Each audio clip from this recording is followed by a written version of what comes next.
Hey there, hunting family. Get ready for an episode like no other. We got a seasoned outdoorsman and DIY enthusiast, Lon Mentzer, joining us today. We're going to be diving into the world of harvesting, butchering, and bringing that bounty right to your table.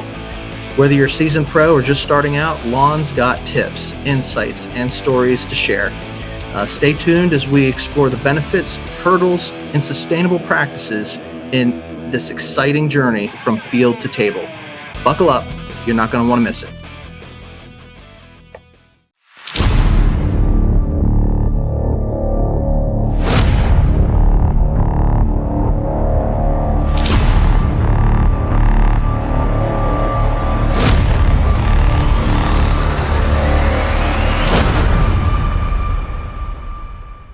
So, all right, guys, welcome back, hunting family. We're going to do another episode of Tracks and Tackle. We got the round table here today. We got myself, we got Hollywood Horse, we got Lon Mentzer and Buck Mentzer's back with us for another episode. And today we're going to be talking about field to harvest. You know, one of the things that we've done ever since I got started was we butchered our own deer, we butchered our own hogs, we've done it ourselves. I can't ever remember sending a deer off to the butcher to be processed, and it's a skill set, but learned a lot of it from my brother here, and so we're going to bring him on and talk through some of the wisdom that he might have. He got a couple of white hairs at this point, and I think you can lend us a little bit of wisdom when it comes to this subject. We'll try. Yeah, so I know you've been on the show before, but why don't you just tell everybody who you are, and then we can get into it. Just a white-haired guy, goes to work every morning, loves to be in the outdoors. All right. Easy peasy. Easy peasy. Sounds like a great guy to get along with. But yeah, growing up, I guess the attitude is this is the way that we've done it, this is the way that we've always done it, and this is the way that we're going to do it, kind of thing of just taking in knowledge. You learn a lot by just sitting and listening to people, but so butchering was something that was instilled to me, whether it was a pig, hog, deer. If we shot it, we took care of ourselves. We didn't send it off, as you touched on there, Arrow. But why don't you touch in a little bit here, Lon, as to growing up, how you got into butchering and taking care of your animals yourself? It was what we did. You know, from the time I was a little guy, 4 or 5 years old, you know, that was part of the process. You want stuff in the freezer, you want stuff on the shelf, you took care of it. You know, you planted the garden, you went hunting, the family got together and whacked hogs and chickens and beef, because, you know, right, wrong, or indifferent, you know, it wasn't like we were going to the grocery store to buy it, you know. So that was part of our upbringing.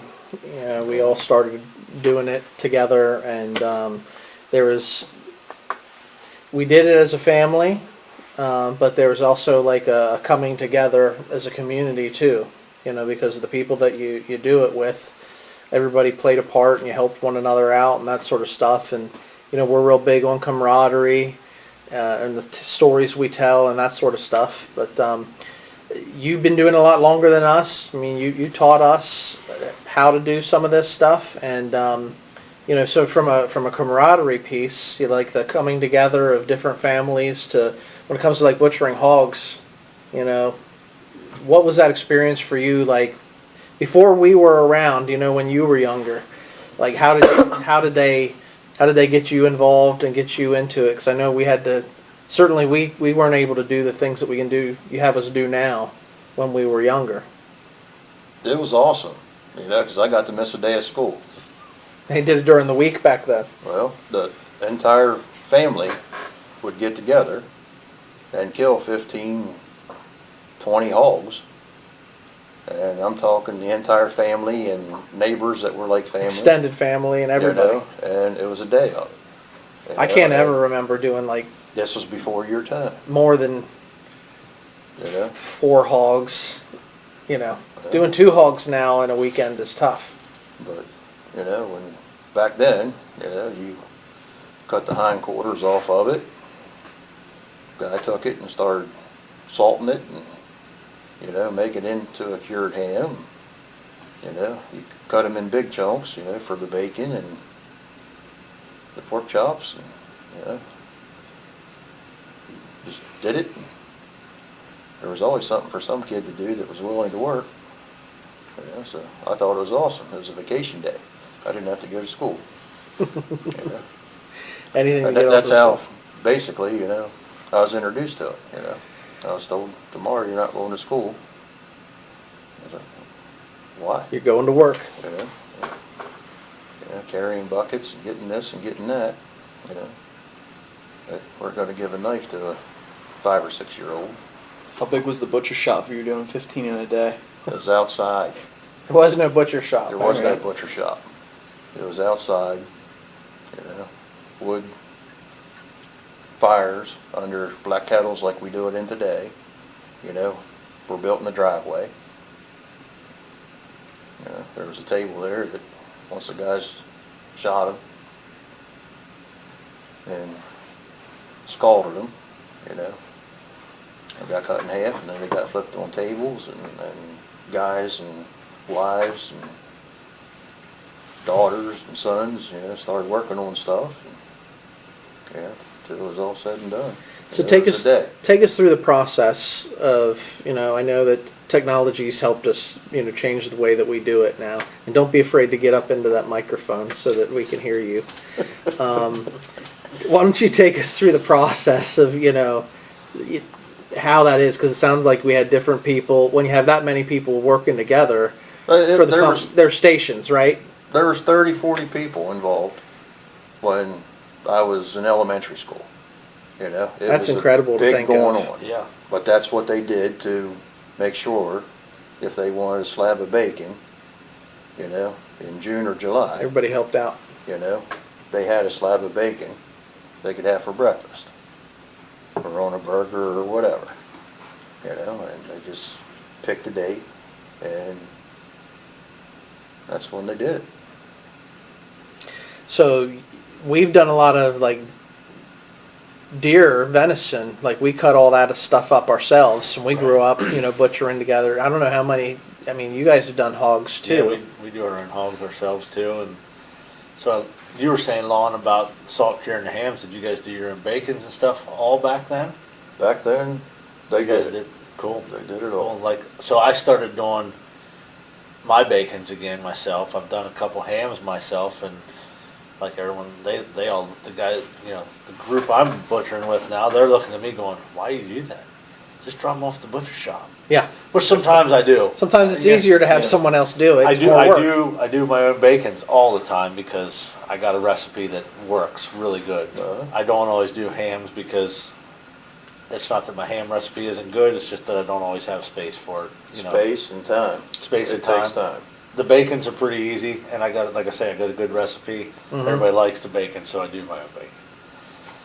But So, that's cool to hear that, like, then you were doing it all yourselves. You weren't dropping it off somewhere to Nope. get them cured and So like, interesting. yeah, so like we do a, you know, last couple times this year, you've got some video and you're posting like some shorts on YouTube and things, and we got like a whole comment section going on, you know, because not everybody in this day and age understand scrapple. What is it?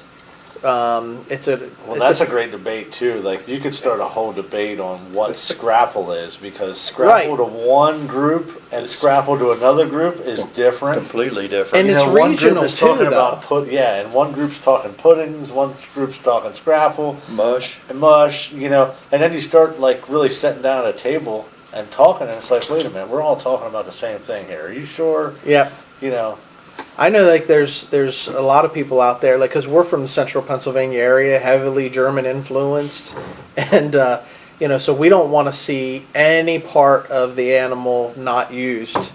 And I get it, like back in the day, that was because there wasn't an abundance. We don't have that issue right now in our country. Like, there's always been an abundance my entire life, but we were just brought up. Everything went into the kettle. You know, we're gonna get as much out of this thing as we possibly can. yeah, for me it was interesting because all I've heard of was scrapple to here. You know, there's these other words I Pawn haven't heard of. Hoss is another one. You know. Yeah.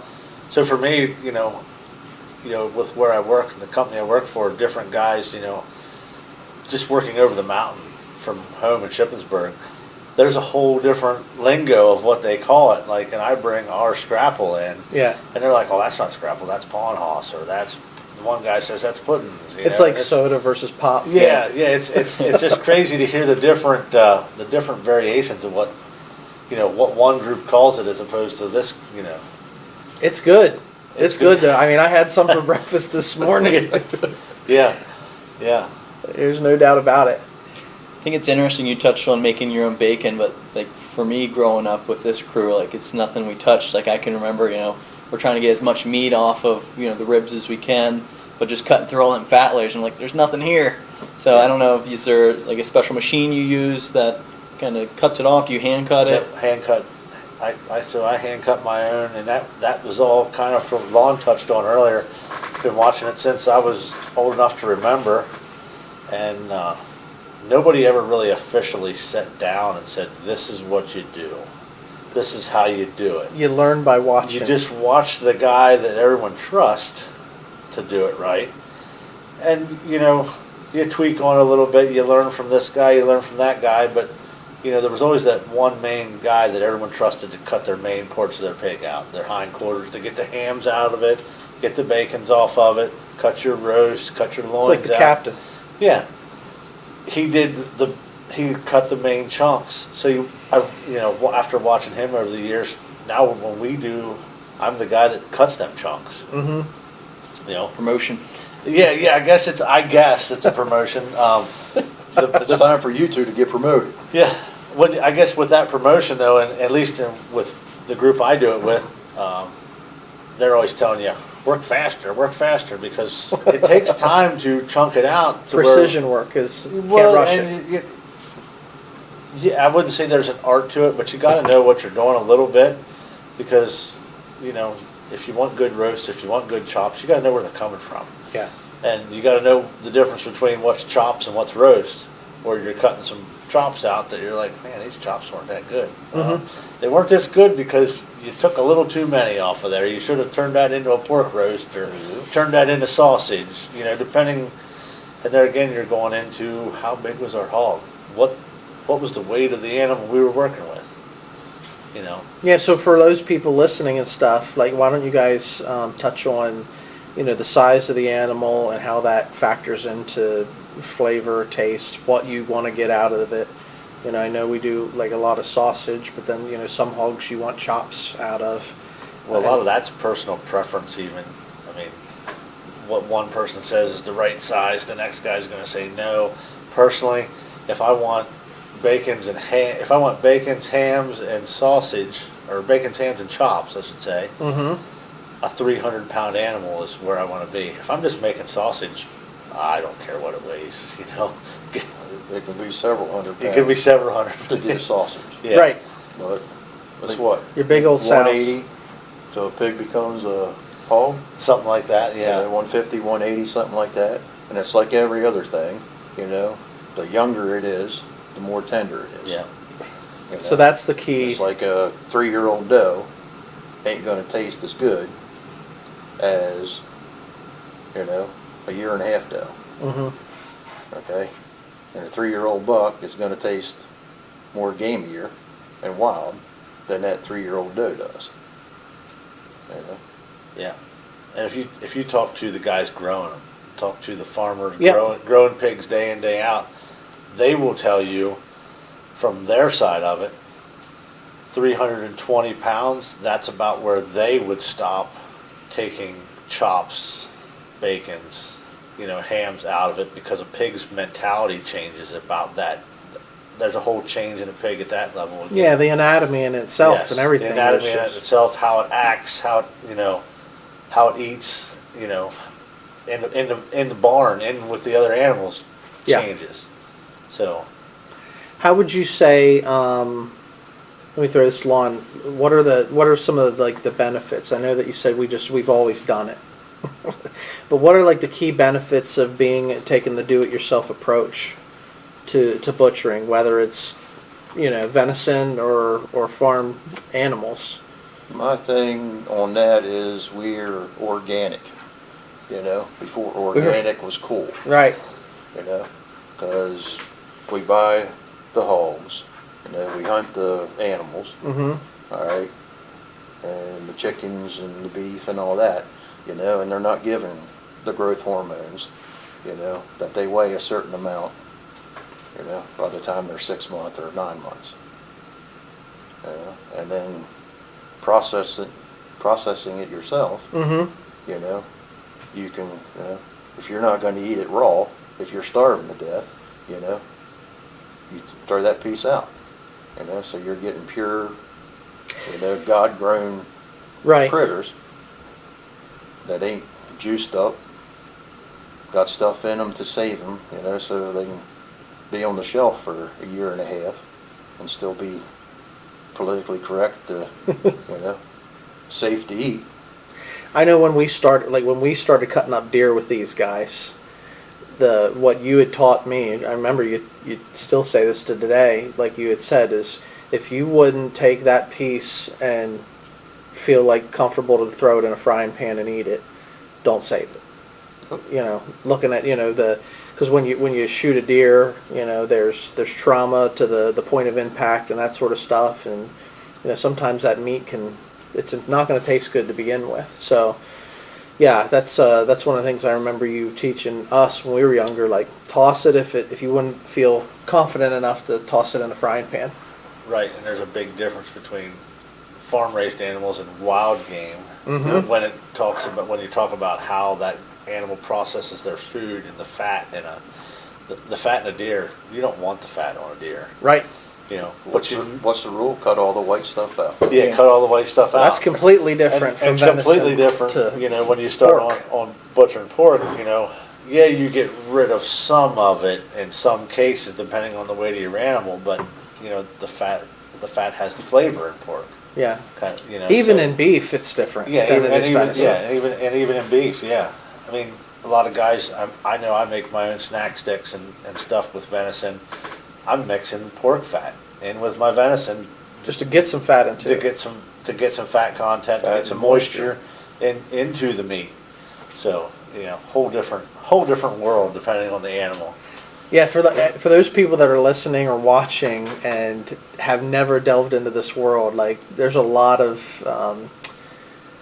wisdom at the table right now. Because we've Call it that. well, you'll call it that, but I mean, we've done this Yeah. our entire lives. I think what is interesting, and we'll start with Lon here and then jump over to Buck, but from my perspective, and I wasn't around when you were doing the 15 hogs in a day, but just the perspective of how you've changed the process of working through that hog, and even whether it's deer as well. I don't know if once you learn the skill, if you change it, you're a little bit more efficient with how you do it. You learn a trick or two how to work through the operation.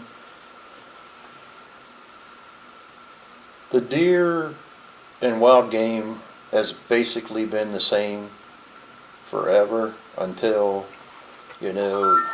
20, 35 years ago, something like that. If you take the white out of the wild game, you take the silver skin out, and just have a red piece of meat to work with, it tastes 90% better than it does, if you just make chunks out of it, after you harvest it. I got 3 ladies in my life that we eat deer meat at my house and not anywhere else because they were raised on it. But it had the white, which was the tallow, and the fat that's bitter. Didn't taste And then good. the tallow lets a taste in your mouth. But if you start with just a plain red piece of wild game, there's not a whole lot that's a whole lot better than that. And as far as the hogs, it's gotten a lot easier because there's cure mixes you can buy now. You can buy casings to put your sausage and stuff in. When we were doing them 15 hogs a day, there was 2 or 3 ladies that their job was to get all the crap and stuff out of the intestines, and get them washed out really good because that's what, sausage went in. 40 years ago. That's part of not wasting a part of the animal. I mean, you utilized everything down to the Back intestine tract. Back Yeah. then, there wasn't, blood and maybe a couple bones, but even the bones, they sawed down and they called them soup bones, because that would flavor something later in the year. Yeah, get the stock. Yeah, I remember we would have a gentleman with he'd pull his truck and he'd have I don't know, like a trailer on the back, and he'd bring the hogs to Paps in a little pen. We would put them down, and then we would scald them and scrape away, Yep. all the hair and then I guess eventually we jumped to skinning. Like what led to that? Time, people willing to work. Yeah, not having Yeah. 30 people to help, have a station of people that were skinning. Yeah. I remember scraping hogs. You put them into boiling water in a trough and scrape the hair off of them. Okay, and then the skins went into the scrapple. Okay. Okay, it wasn't used for leather, and that was the only purpose. But back then, when you had 25 to 40 people show up to kill 15 hogs, okay, most of them families were farmers, so they had 6 to 12 kids. You were looking for Stretched bulk. it a little bit more too, right? If you put the skins into the scrapple, okay, it just made it go a little bit further. I just remember I was low on the totem pole, so I didn't have to mess with that yet. Wasn't part of You my hadn't got priority your list. promotion You yet? haven't got a promotion yet. One Yeah. 1 foot on one side the trough, 1 foot on the other side the trough. Chains underneath it, lifting it up Yep, and I turning remember it. watching. You needed a strong back, a weak mind. All right, and it was dangerous because the water you put in there, 10 seconds ago was It's the skull. fast boiling. It's like when you shave, you don't do that with cold water. Everybody uses electric stuff now. But you use hot water to get the cleanest shaves you can get. Opens the pores. And it was the same thing with killing Does. hogs. Yeah.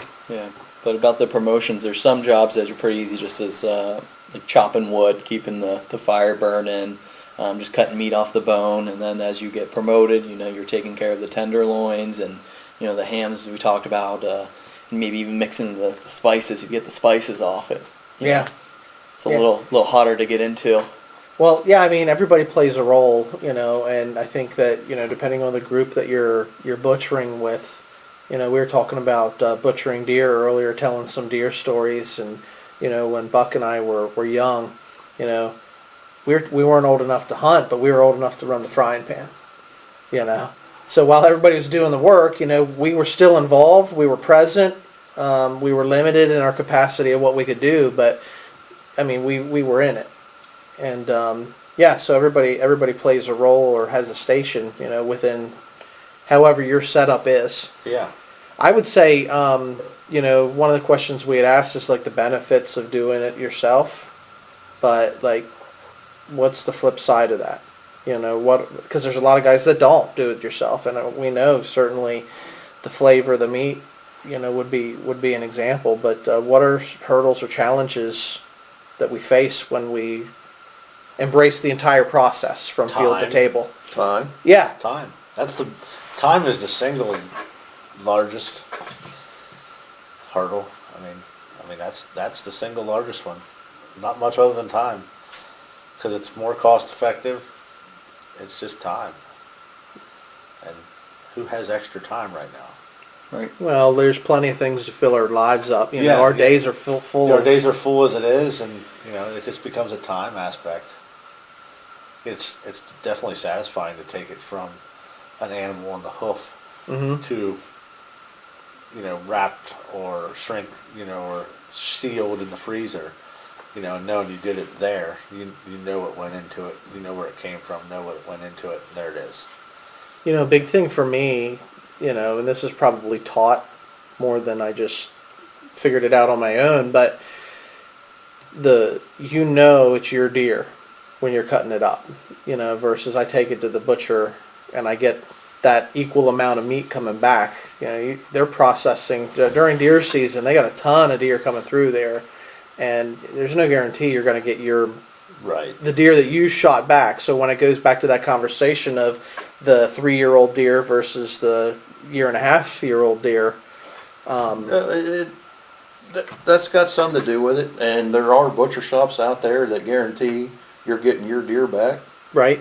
okay?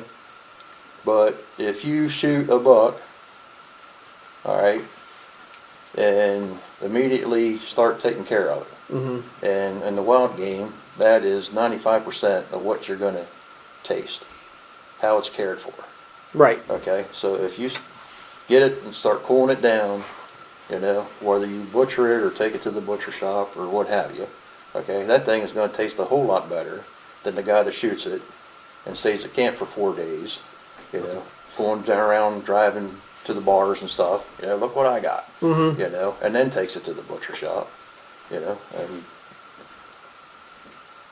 It's proper caring. field care. Yeah. You know, whether you're whacking it in the farmer's barnyard or if it's in the middle of the mountain somewhere, you know, has 98% to do with what the flavor of the meat, you know. And that's probably an overlooked aspect to, like, you know, field care, whether depending on the details animal you're matter. talking about, you know. But Yeah, I know personally I've been on hunts where they got quartered out, yep, and that meat definitely was different on a deer from a deer being quartered out and cooled that way, as opposed to hanging there and cooling as a whole deer and cutting it out. And you know, because obviously once you quarter it, it's a little harder to hang it. You know, Mhm. it's not impossible, but it creates more of a challenge. A whole deer is definitely easier to just hang and then work off of than quarters. So, you know, that plays into it too. yeah. It goes back to the time factor again. And right. There again, we're right back at time. So, well, this has been a really cool topic. You know, I know not everybody does field to harvest themselves. I know we're an outdoors show that we always want to talk about. You know, getting outside and appreciating nature and stuff. Not everybody butchers their own pigs, but we grew up doing that. You know, so we lend. Pigs and chickens, and Oh, yeah. that was part of the lifestyle growing up. That's it. I mean, we didn't waste anything. It was on the farm. We want to use it, and but from, you know, hunting deer and stuff. Like I said, I can't ever remember taking a deer to the butcher to have it processed, because we always just did it ourselves.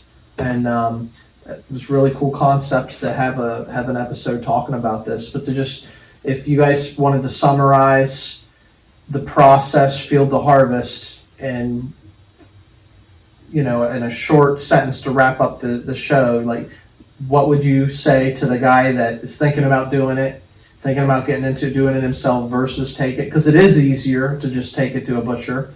But what would your message be to that listener or that viewer of the benefit of wanting to do this? Rewarding. Yep. Knowing that you took it from the field to the plate, Yeah. you know, field to table. And it's like Lon was saying earlier, like, we were doing organic before organic was cool. Yeah. You know, And or it was a fad. the first try might not always be good, but, you know, And I think that's important. yeah. don't be intimidated, Yeah. you know. It's not that complicated. You know, they come with a blueprint. You know, if you Right. look at the muscle groups, you know, it just takes time. And if you mess something up, you know, on the seasoning end, or if you mess something up, you know, learn from it. Yeah. You know, it's not like you're gonna get, I don't know, disliked on the computer, you know, because you put it on there, I made this cut wrong, you Right. know? Yeah. It'll still be meat, you know, Learn from your mistakes just and embrace it. I pay think, attention. and when it comes to just doing anything new, like, you know, we tried some different projects this year, like tanning deer hide. That's what, like, my big takeaway was, and anybody can do this, you know. And I think it goes the same to what you were saying, Buck. You know, you can do this. It's not that difficult. Give it a try, and it's rewarding. Yeah. I'm sitting here thinking we got that short video out on our YouTube page, Mentzer's Outdoors, showing basically our experience and our process with the hog butchering and making the scrapple. But Yeah. the fall comes around, we'll have to do one for deer for those that are out there trying to Deer butcher. yeah, Yeah. do your own. So Yeah, I mean, it's interesting. So yeah, I mean, check that out. It's like a 10-minute video, but it just, Hollywood here, he took the time to try to document the steps of processing a hog. And yeah, so if you're interested in that sort of thing, check it out. It's on the YouTube page. Appreciate you guys for sort of hanging out with us this afternoon. It's been a fun morning, afternoon, hanging out, swapping stories. And just like anytime, when we turn the microphones off, the real stories start to really flow. But that's how it is. That's how it is. Appreciate your time. We're going to wrap this up. Appreciate you, Lon, for allowing us to use the studio and lending some expertise on this subject as well. We're good today, taxes are coming in. Yeah, well, you know what I told you about tax write-offs. forget it. So, all right, thanks for sharing your wealth, guys. Don't forget to subscribe, leave us a review, connect with us on social media. Until next time, stay wild.